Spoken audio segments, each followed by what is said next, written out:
से ही भगवान की प्राप्ति है। तो निरंतर भगवत चिंतन करने का जो उत्साह क्षीण हो जाता है, उसका कारण है भोग प्रियता। भोगों में, विषयों में जो प्रियता है, जो हमसे भोग क्रिया हो जाती है, गंदा दृश्य देखा, गंदी बात सुनी, गंदी क्रिया करी, तो हमारे भजन का जो भाव उत्सव बढ़ता है, वो उत्साह क्षीण हो जाता है। फिर कुछ ऐसे रूखा रूखा सा, भजन में रुचि नहीं रहती ऐसा। फिर सत्संग मिला, फिर पाप नष्ट हुए, फिर उत्साह बढ़ जाता है। तो हम प्रायः रोज सत्संग सुने, नाम जप नियम पूर्वक करें कि हमें अगर 5000 जपना है तो रोज 5000 ही जपना, मन लगे या न लगे।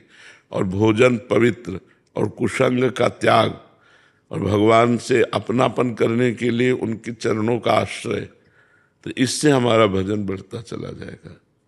निशांत जी नोएडा से। राधे राधे महाराज जी। महाराज जी, गीता में लिखा है कर्म करो, फल की चिंता ना करो, पर फल का मोह बार बार मन को पकड़ ले तो क्या ये भक्ति की कमजोरी है या शरणागति अधूरी है? भगवान पे विश्वास की कमी है। जब असत कर्मों का फल अवश्य मिलता है, तो सत्कर्म का फल तो प्राप्त होगा ही। फल की आकांक्षा करने पर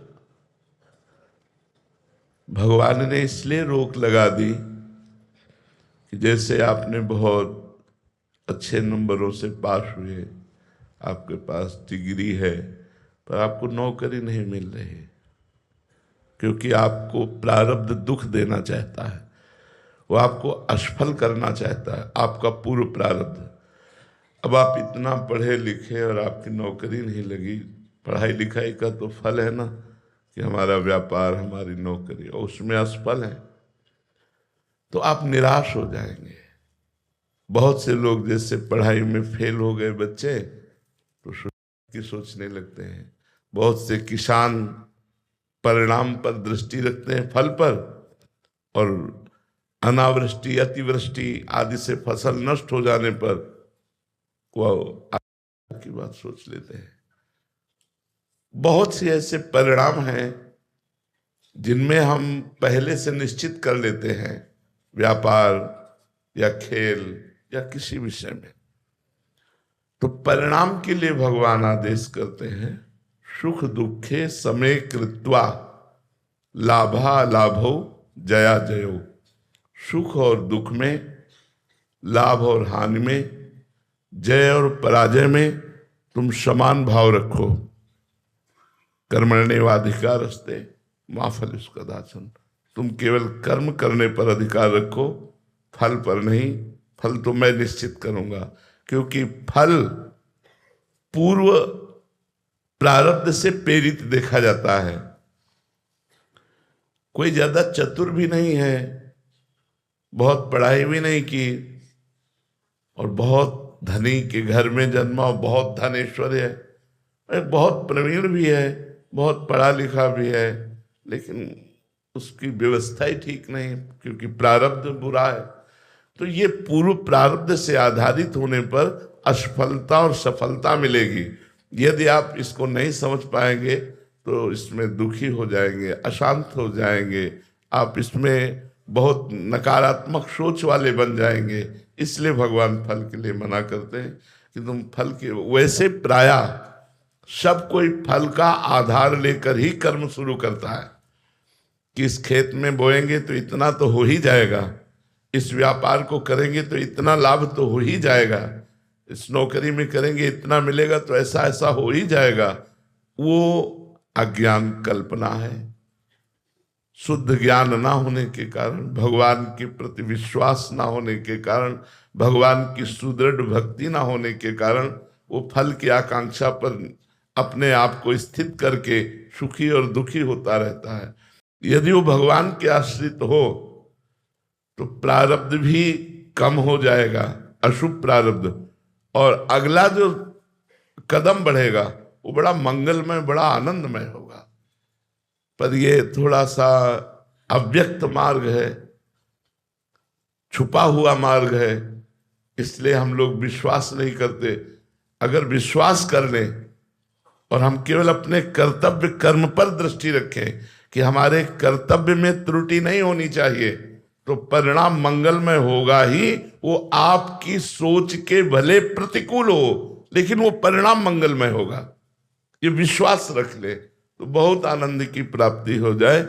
पर हम लोग फल आश्रित है, कर्तव्य कर्म पर त्रुटि करते हैं और फल की उत्तम आकांक्षा रखते हैं, यही हमारी गलती है। कर्तव्य कर्म पर हम दृष्टि रखें, फल जो होगा वो भगवान जाने, हम फल के अधीन नहीं है। हम अपने कर्तव्य में त्रुटि नहीं होने देंगे, वो उत्तम गति को प्राप्त होता है। और वो उत्तम वीर है जो अपने कर्तव्य पर देखता है, परिणाम पर नहीं। कर्तव्य कर्म पर चूक नहीं होनी चाहिए, परिणाम तो मंगलमय ही होगा पक्का। जब गलत कर्मों का फल मिलता है तो सत्य कर्म का फल क्यों लोप हो जाएगा, वो जरूर मिलेगा, हमें उसमें निश्चिंत रहना चाहिए। पर प्रारब्ध के वशीभूत होने के कारण आपको अपनी क्रिया का उल्टा फल दिखाई दे सकता है, इसलिए आपकी अश्रद्धा और नकारात्मक सोच बन सकती है। तो अश्रद्धा और नकारात्मक सोच न बने, इसलिए भगवान ने ऐसा आदेश किया है। रेखा सिन्हा जी पटना से, राधे राधे महाराज जी। महाराज जी, दृष्टा, साक्षी, तटस्थ भाव क्या है महाराज? एक ही बात है, साक्षी भाव, दृष्टा भाव, तटस्थ भाव, ये आत्म भाव है। जैसे मेरे मन में संकल्प उठा मैं ये दृश्य देखूं, अब इसमें देखना बहुत सूक्ष्म विषय है।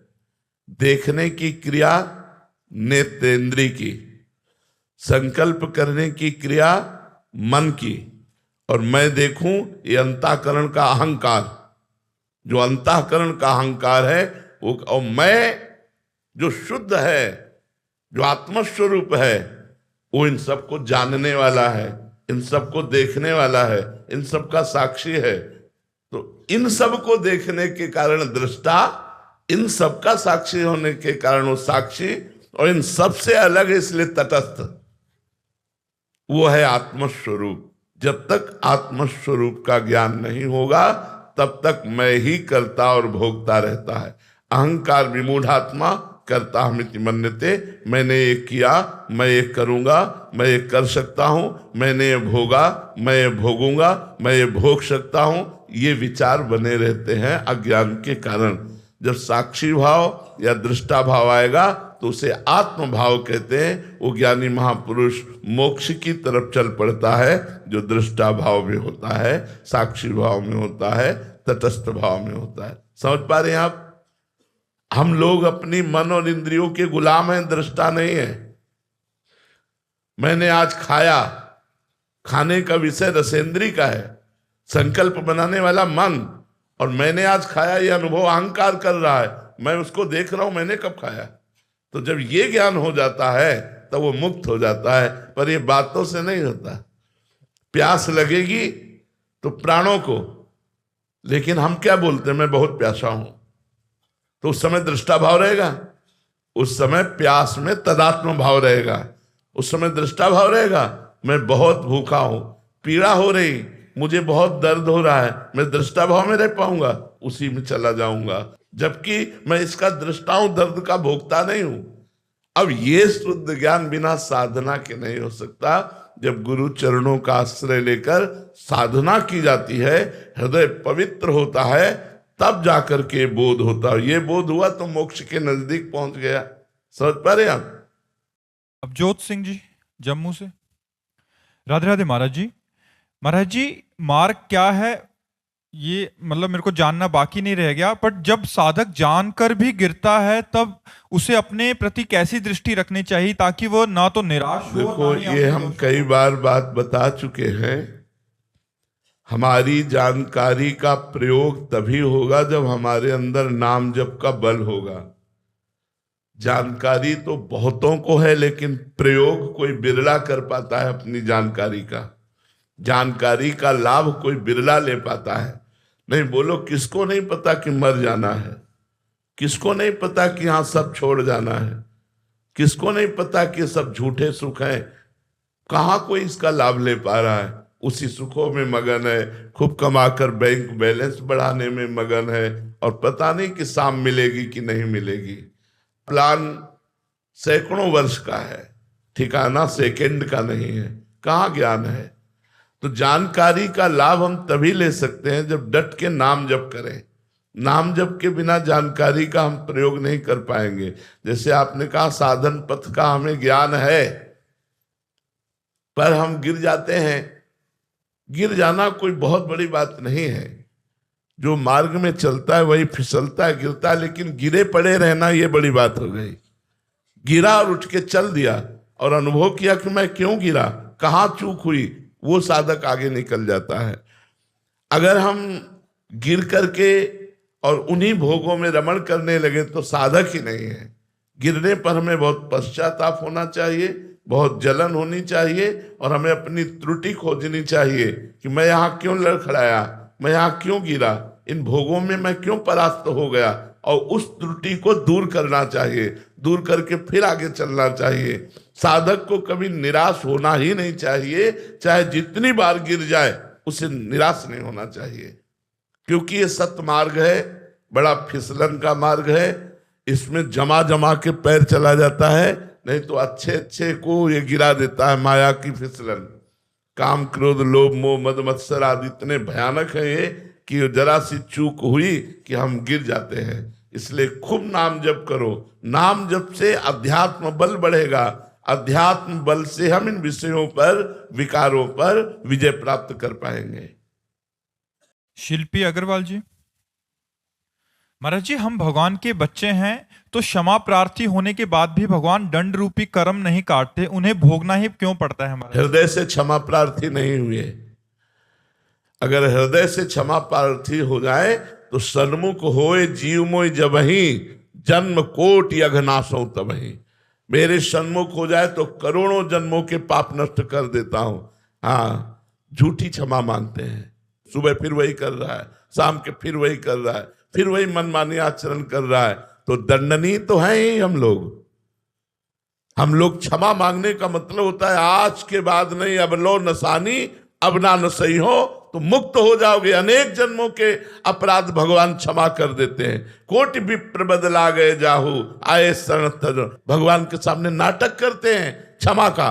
क्या हृदय में वास्तविक ताप हुआ कि मेरे से गलती हुई? अगर वास्तविक दुख हुआ, वास्तविक ताप हुआ, वो दोबारा गलती नहीं होनी चाहिए। अगर ऐसी क्षमा मांगो तो देखो भगवान माफ कर देते कि नहीं माफ कर देते। बेईमानी हमारे अंदर भरी हुई है, ईमानदारी से हम क्षमा नहीं मांगते।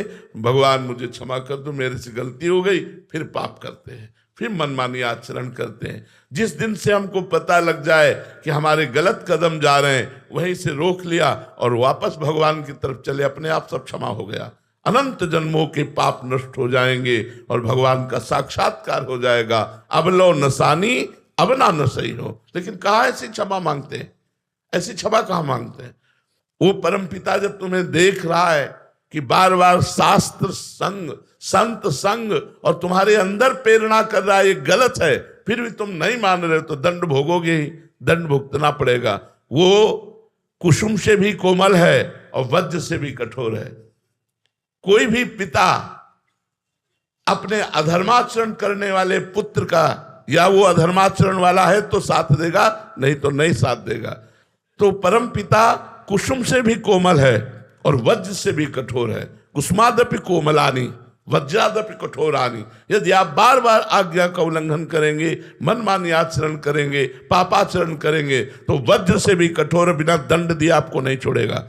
और अगर हृदय से हम भगवान की शरण में हो जाते हैं तो हमारा इतिहास साक्षी है, बड़े बड़े पापी, वैश्यागामी, नीच आचरण करने वाले महान पुरुष बन गए। भगवान ने उन्हें महात्मा बना दिया। अपिचि सुदुराचारो भजते माम अनन्य भाग साधुर सम्मंतव्या सम्यक व्यवसिता है सा। जो सम्यक बुद्धि के द्वारा भगवान के चरणों का आश्रय ले लिया और अब लो नसानी अब ना न सही हो और चल पड़ा भगवान की तरफ, तो कोटि जन्म अघनासों तुम्हें, उसी क्षण करोड़ों जन्मों के पाप नष्ट हो जाते। हाँ, इस शरीर का जो प्रारब्ध बना हुआ वो भोगना पड़ता है। सुमित जी दिल्ली से, महाराज जी, सत्य को समझने के मार्ग अनेक हैं। सत्य समय, परिस्थिति और व्यक्ति के अनुसार अलग अलग रूप में प्रकट होता है। प्रेम, भक्ति और ज्ञान, ये तीनों ही सत्य तक पहुंचाने के मार्ग माने गए हैं। महाराज जी, ऐसे में मेरा प्रश्न है कि यदि सभी मार्ग सत्य हैं तो किसी एक मार्ग को चुनने का अर्थ क्या बाकी मार्गों के सत्य को नकारना तो नहीं है? नहीं। जैसे हमें बिहारी जी जाना है तो हमें लगता है कि कम समय में है, जल्दी पहुंचे, तो परिक्रमा मार्ग पकड़ते हैं। हमें लगा थोड़ा दृश्य देखते हुए चलते हैं तो अटल्ला चुंगी वाला मार्ग पकड़ते हैं, लेकिन जाते बिहारी जी की तरफ ही है। कोई परिक्रमा मार्ग से जा रहा है तो उन दो मार्गों का विरोध नहीं है। अगर अटल्ला चुंगी से जा रहा है तो उसका परिक्रमा मार्ग से विरोध नहीं है, मार्ग चलना है, इसमें विरोध क्या बात है? अपने अपने मार्ग में जो हमारी भाव रुचि है, जिसका ज्ञान प्रधान है, विवेक प्रधान है, बुद्धि प्रधान है, वो ज्ञान मार्ग में चलेगा। जो कर्म प्रधान है वो कर्म योग में चलेगा, जो भाव प्रधान है वो भक्ति योग में चलेगा। तीनों एक ही परब्रह्म परमात्मा का अनुभव कराते हैं। जैसे यमुना जी है, घाट बहुत से हैं, डुबकी लगाओगे तो ये वही यमुना जी मिलेगी, चाहे विश्राम घाट मथुरा में लगाओ, चाहे केसी घाट वृंदावन में लगाओ, वही है, वही श्री यमुना जी है। महाराज जी, आप तो यथार्थ सत्य को जानते हैं इसलिए आपने ही उत्तर दे दिया। बट क्या होता है महाराज जी, हम एक दूसरे की निंदा करने लग जाते हैं कि ये मार्ग श्रेष्ठ, वो मार्ग। दोनों अज्ञानी हैं। जो अपने मार्ग को श्रेष्ठ मानकर दूसरे मार्ग की निंदा करते हैं, दोनों अज्ञानी हैं। अपने मार्ग में चुपचाप चलना है, क्योंकि वही मार्ग वहीं पहुंचा रहा है, वही मार्ग उनको वहां पहुंचा रहा है। निंदा क्यों? निंदा का मतलब है अज्ञान, अविद्याग्रस्त प्राणी, अहंकारी, अपने मार्ग को, अपने भगवान के नाम रूप को श्रेष्ठ मानकर दूसरे की जो निंदा करता है वो कभी भगवत प्राप्ति नहीं कर सकता है। वो असत मार्गगामी होगा ही, वो घोर अज्ञानी है। कोई भी हो, किसी भी संप्रदाय की, किसी भी वैष्णव की, किसी भी मार्ग की जो निंदा करता है, हर मार्ग भगवान के द्वारा स्थापित है, वो भगवान की अवहेलना करता है, अपने इष्ट और आचार्य की अवहेलना करता है, क्योंकि उन्हीं के द्वारा स्थापित मार्ग है। वो कैसे भगवत प्राप्ति कर सकता है? महाराज जी, उनके आचार्यों की, उनके जो संत, जो उन्होंने मार्ग में आई हुई जो कठिनाइयां हैं या साधन बताए हैं, उसी की निंदा होने लग जाती है। संप्रदायवाद बहुत ज्यादा महाराज जी, फिर उसमें जीने में तो पशु पक्षी भी जी रहे हैं। कोई वेश बना लेने से भगवत प्राप्ति थोड़ी होती है। जब भगवत प्राप्ति का भाव बढ़ेगा तो जड़ चेतन जग जीव जत, जग जीव जत सकल राम मैं जानी, बंदों सबके पद कमल सदा जोरी जुग पान। वैष्णव, संत, आचार्य, संप्रदाय की तो बात जाने दो, वो सुअर कुत्ता में भी भगवान को देखता है। जब भाव बढ़ता है तो नामदेव जी ने कुत्ते में भगवान विट्ठल, भगवान का साक्षात्कार कर लिया, भूत में भगवान का साक्षात्कार कर लिया, क्योंकि सर्वभूत में भगवान ही विराजमान है। वो अपने भगवान की निंदा करता हुआ ज्ञानी वो नहीं जानता है। ये निंदा करने वाले लोग परमार्थ के पथिक नहीं, ये प्रपंची लोग हैं, इनसे दूर रहना चाहिए। डॉक्टर कृष्णलाल जी, राधे राधे महाराज जी। महाराज जी, आप कह रहे हैं कि आप हरियाणा में डिप्टी स्पीकर हैं और राजनीतिक क्षेत्र में हैं। तो महाराज जी ये कह रहे हैं कि मुझे बहुत से निर्णय लेने होते हैं, निर्णय लेते समय धर्म और करुणा को कैसे प्राथमिकता दूं महाराज जी, और मेरा क्या उसमें साधन, मार्गदर्शन? नहीं, करुणा को तो प्राथमिकता नहीं देनी। निर्णय में धर्म देखा जाता है, करुणा में पक्षपात होता है। अगर करुणा आ गई तो पक्षपात ले लेगी, और निर्णय करने में धर्म को देखा जाता है, करुणा को नहीं। जैसे आपको निर्णय करना है और आपका पुत्र अपराधी है और शत्रु का पुत्र है लेकिन वो निरपराधी है, तो आपको करुणा का नहीं, धर्म का निर्णय लेना होगा कि शत्रु के पुत्र को आपको मुक्त करना होगा और अपने पुत्र को दंड देना होगा। जब निर्णय करना हो तो करुणा नहीं, कर्तव्य का, धर्म को आगे रख करके निर्णय लिया जाता है। अगर हम करुणा को ले आए तो पक्षपात हो जाएगा, फिर हानि हो जाएगी। ऐसे ही हमारा जो पद है, हमारा जो अधिकार है, हम उस समाज के व्यक्ति के साथ अपने कर्तव्य का पालन करते हुए ठीक निर्णय करें। अगर वो दंडनीय है तो हम उसको दंड देंगे, अगर वो दंडनीय नहीं है तो चाहे वो शत्रु पक्ष का क्यों ना हो, हम उसको दंड देने का विधान नहीं सोचेंगे, हम उसका सहयोग करेंगे। ये भाव रखना चाहिए। महाराज जी आप लिख रहे हैं कि मेरी राजनीति ही मेरी साधना कैसे बन जाए। महाराज जी नाम जप करते हुए आपको जो कर्तव्य मिला है वही आपकी भक्ति है, ऐसा मान करके समाज प्रिय बनिए, समाज को सुख पहुंचाइए। जो सरकार सेवा और संविधान देती है उसके अनुसार समाज को सुख पहुंचाइए, यही सबसे बड़ी साधना है। और नाम जप जरूर भगवान का चलना चाहिए। माम निस्मर युद्ध च, भगवान आदेश करते मेरा स्मरण करते हुए युद्ध करो, अर्थात भगवान का नाम